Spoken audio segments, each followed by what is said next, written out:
신문 읽어준 남자입니다. 검찰이 정보기관 국정원을 압수수색했습니다. 검찰이 국정원을 압수수색한 것 초유의 상황인 건데 서훈, 박지원 전임 국정원장들이 이 민감한 북한 관련 첩보 보고서 등 삭제 지시가 있었다라는 의혹을 수사하기 위해서입니다. 과연 수사 결과 어떤 증거들을 검찰이 확보했을지 상당히 궁금해지는데 잠시 후에 상세한 이야기 나눠보겠습니다.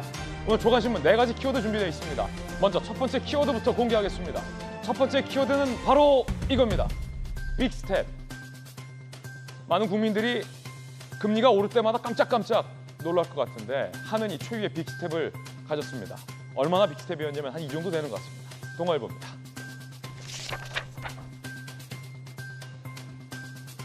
금리를 0.5%포인트, 정말로 빅스텝으로 훌쩍 올려버렸습니다.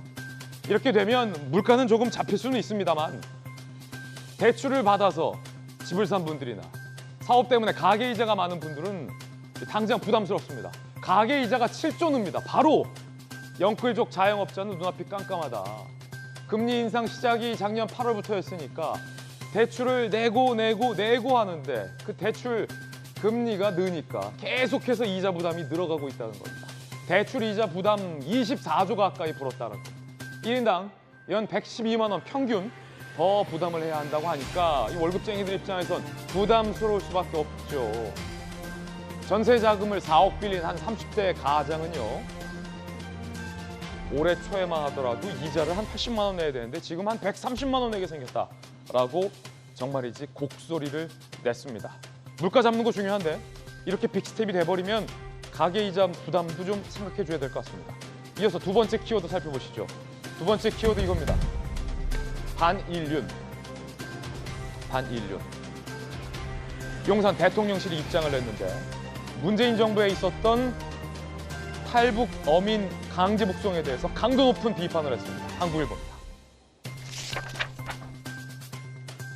대통령실, 반인륜적 범죄다.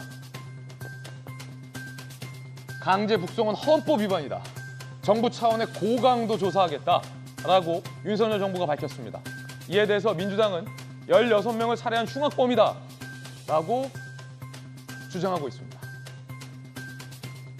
다시 말해서 범죄인 인도일 뿐이다 라는 게 민주당의 입장인 건데 글쎄요. 아무리 흉악범죄일지라도 과연 이렇게 막 처리해도 되는 거냐 라고 여당은 비판하고 있습니다. 이어서 다음 키워드 살펴보시죠. 세 번째 키워드입니다. 본게임.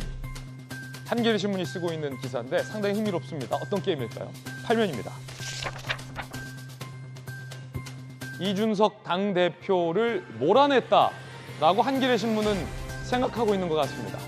윤핵관들이 권력투쟁 본게임에 들어갔다. 한겨레 신문 주장인데 다시 말해서 윤핵관들이 이 대표를 몰아낸 뒤에 권력투쟁을 들어갔다라는 주장이에요. 장제원, 권성동 갈등의 두 축으로 한겨레 신문은 꼽았습니다. 장제원 의원은 친정체제, 윤석열 친정체제를 주장하면서 당대표 바꿔버리자. 권성동 원내대표는 직무대행을 맡으면서 이준석 대표 체제를 유지해줬다. 두 사람의 의견 갈등으로 윤핵관들 내에 갈등이 있다. 한겨레 신문 시각인데 잠시 후에